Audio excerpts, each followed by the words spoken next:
पहले उन्होंने रामचरितमानस को लेकर के बयान दिया, फिर उसके बाद ब्राह्मण समाज को लेकर के बयान दिया, और आज दीपावली के पर्व पर माँ लक्ष्मी देवी को लेकर के वो बयान दे रहे हैं। कुछ व्यक्ति राजनीति में जब मर चुके होते हैं उसके पश्चात वो उसमें जिंदा रहना चाहते हैं, लेकर के इस तरह की टिप्पणी करना कितना जायज है? विवाह होता है ना तो 4 वर्ण आते हैं, धर्म, अर्थ, काम और मोक्ष। ये सब पाखंड है या बिल्कुल प्रैक्टिकल से हट कर रहे हैं, उनका तो ये भी कहना है। ये हम उस सनातन पद्धति से हैं, हम उस पद्धति से नहीं हैं। जहाँ सड़क पे देखा, जहाँ किनारा देखा, जहाँ रेलवे स्टेशन देखा, जहाँ हवाई जहाज देखा, वहीं अपना उल्टे सीधे हो गए। कहते हैं कि अंधविश्वास की तरफ क्या 2014 से पहले, मोदी जी के आने से पहले स्वामी प्रसाद मौर्य ने ये भाषण क्यों नहीं दिए? क्योंकि लग गया ना, भारत हिंदू राष्ट्र बन रहा है। आज प्रातःकाल किसी ने मेरे से सवाल किया, मोदी जी ने क्या किया? मैं कहता हूँ मोदी जी ने क्या किया, योगी जी ने क्या किया? अरे पाकिस्तान में जाके देखो, कटोरा हाथ में आ गया, दिवाली तो छोड़ो, दिवाला निकल गया वहाँ का। इस तरह से आए दिन इस तरह के बयानबाजी करते रहते हैं, चाहे स्वामी प्रसाद मौर्य या फिर। मेरा अब की बार एक आग्रह है छोटा सा मौर्य जी,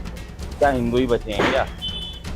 थोड़े से 3 धर्म और भी बच रहे हैं, बोल के तो दिखा दो। इस तरह के बयान को लेकर के कि क्या होना चाहिए? अन्यथा मेरे जैसा अगर अखिलेश जैसा मैं बन जाऊं तो स्वामी प्रसाद मौर्य को लात मार करके बाहर निकलवाऊं पार्टी से। क्या चाहते हैं? देश का बंटवारा चाह रहे क्या? पूर्व कैबिनेट मंत्री और पिछड़े वर्ग के मसीहा कहे जाने वाले स्वामी प्रसाद मौर्य ने एक बार फिर विवादित बयान दिया है। इस बार स्वामी प्रसाद मौर्य ने माता लक्ष्मी देवी को लेकर के यह विवादित बयान दिया, जिसमें उन्होंने कहा है कि अगर आज तक जो बच्चा पैदा हुआ है उसकी सब 2 हाथ, 2 पैर, 2 कान, 1 सिर, 1 मुंह, 2 छेद वाले नाक और 1 पीठ, 1 पेट होता है। आज तक कभी भी ऐसा कोई शख्स पैदा नहीं हुआ है जिसके 4 हाथ हो, 8 हाथ हो, 10 हाथ हो, 20 हाथ हो या फिर हजारों भुजाएं हों। इसको लेकर के क्या कुछ कहते हैं? हमारे साथ पंडित जी हैं, उनसे बात करते हैं, क्या इनका कहना है, क्या स्वामी प्रसाद मौर्य के इस बयान को लेकर के कहते हैं। पंडित जी, जिस तरह से स्वामी प्रसाद मौर्य का एक बार फिर विवादित बयान दिया, पहले उन्होंने रामचरितमानस को लेकर के बयान दिया, फिर उसके बाद ब्राह्मण समाज को लेकर के बयान दिया, और आज दीपावली के पर्व पर माँ लक्ष्मी देवी को लेकर के वो बयान दे रहे हैं।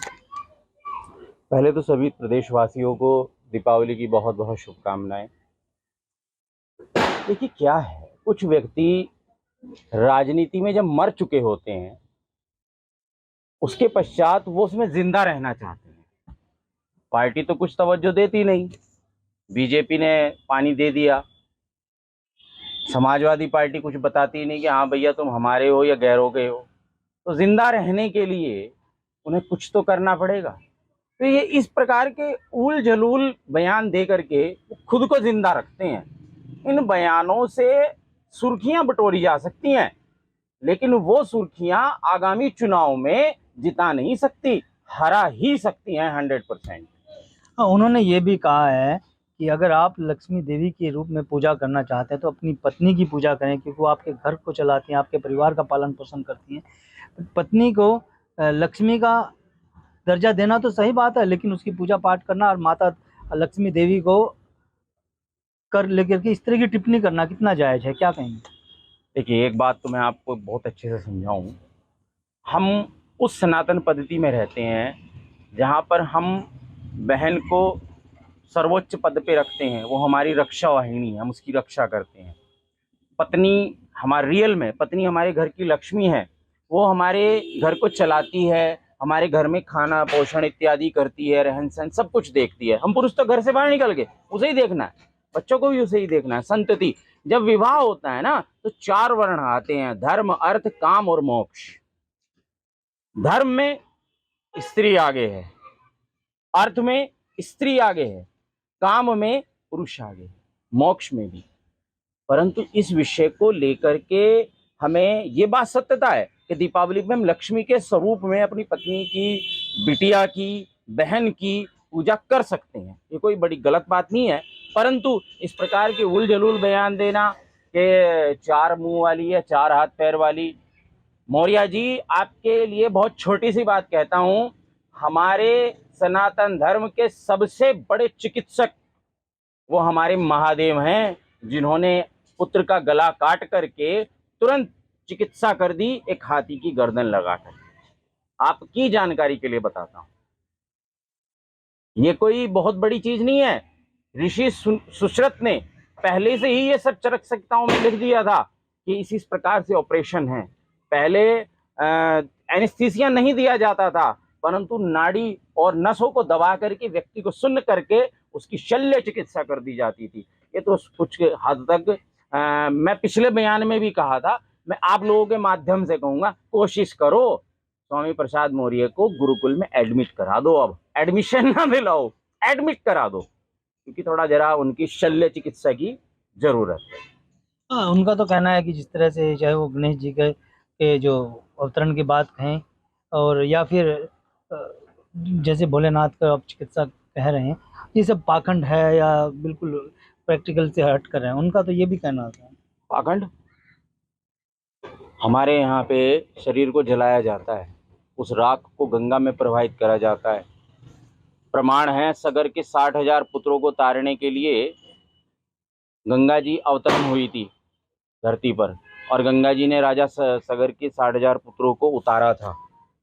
ठीक है, ये प्रमाण है। ये हम उस सनातन पद्धति से हैं, हम उस पद्धति से नहीं हैं कि जहाँ मन आया वहीं माथा टेक लिया, जहाँ सड़क पे देखा, जहाँ किनारा देखा, जहाँ रेलवे स्टेशन देखा, जहाँ हवाई जहाज देखा, वहीं अपना उल्टे सीधे हो गए। हम उस पद्धति से नहीं हैं। वो पाखंड नहीं कहलाएगा शायद इनके लिए।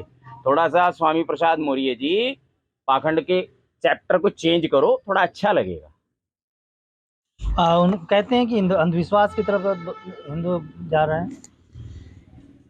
हिंदू अंध की तरफ नहीं जा रहा, विश्वास की तरफ जा रहा। क्यों? क्या 2014 से पहले, मोदी जी के आने से पहले स्वामी प्रसाद मौर्य ने यह भाषण क्यों नहीं दिए? क्योंकि लग गया ना, भारत हिंदू राष्ट्र बन रहा है। अभी गाजियाबाद में एक लड़के ने कहा, हिंदू क्या है, क्या है हिंदू? इस प्रकार की अभद्र टिप्पणी हिंदुओं पे, हिंदू कीड़े मकोड़े हैं। पुलिस ने छोड़ा नहीं, योगी जी ने 24 घंटे में अंदर कर दिया। अरे भैया, वो हमारी रक्षा वाहिनी है। आज प्रातःकाल किसी ने मेरे से सवाल किया, मोदी जी ने क्या किया? मैं कहता हूँ, मोदी जी ने क्या किया, योगी जी ने क्या किया? अरे पाकिस्तान में जाके देखो, कटोरा हाथ में आ गया, दिवाली तो छोड़ो, दिवाला निकल गया वहां का। हम लोगों ने, व्यापारियों ने इतनी अच्छी दिवाली मनाई है, घर वालों ने इतनी अच्छी दिवाली मनाई है, शहर ने इतनी अच्छी दिवाली मनाई, बच्चे, समाज, परिवार सब सुखी है। इस बात का दोष है इनको। दो दिक्कत यह है कि इनकी राजनीति रोटियां नहीं पक पा रही हैं। इस तरह से आए दिन इस तरह के बयानबाजी करते रहते हैं, चाहे स्वामी प्रसाद मौर्य या फिर कर्नाटक के जो मुख्यमंत्री, उन्होंने इस तरह का बयान दिया, उनके बेटे ने। तो ऐसे लोगों को किस तरह का सबक सिखाने की जरूरत है? कुछ नहीं, इन लोगों के लिए तो बस यही है, एक गुलाब ले लो, इनको बड़े प्यार से दो, भैया ऑल इज वेल। प्लीज थोड़े से बयान और तेज करो। परंतु मेरा अब की बार एक आग्रह है छोटा सा मौर्य जी से, क्या हिंदू ही बचे हैं क्या? थोड़े से 3 धर्म और भी बच रहे हैं, बोल के तो दिखा दो। दम है तो किसी एक धर्म के विषय में बोल के दिखाइए। स्वामी प्रसाद मौर्य जी, मैं आपके पैर छू लूंगा अगर तुम्हारे में दम है, बोल करके दिखाना। एक धर्म के विषय में बोल करके दिखा दो ऐसी अभद्र टिप्पणी। नहीं दिखा पाएंगे। हिंदू सोया शेर है, इसको मत ऐसे उंगली करो, उठेगा तो आफत करेगा।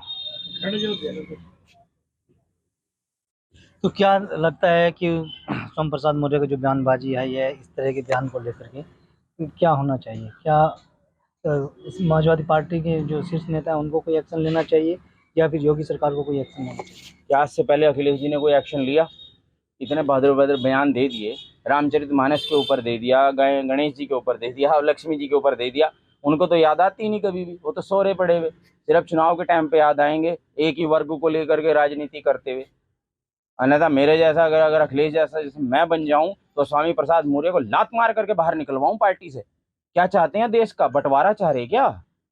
योगी बाबा से क्या उम्मीद है? वो अपने आप इलाज कर देंगे, चिंता ना करो। योगी जी चुप हैं, वो अपने आप इलाज कर देंगे, और बहुत जल्दी 2024 में इलाज हुआ मिलेगा आप लोगों को।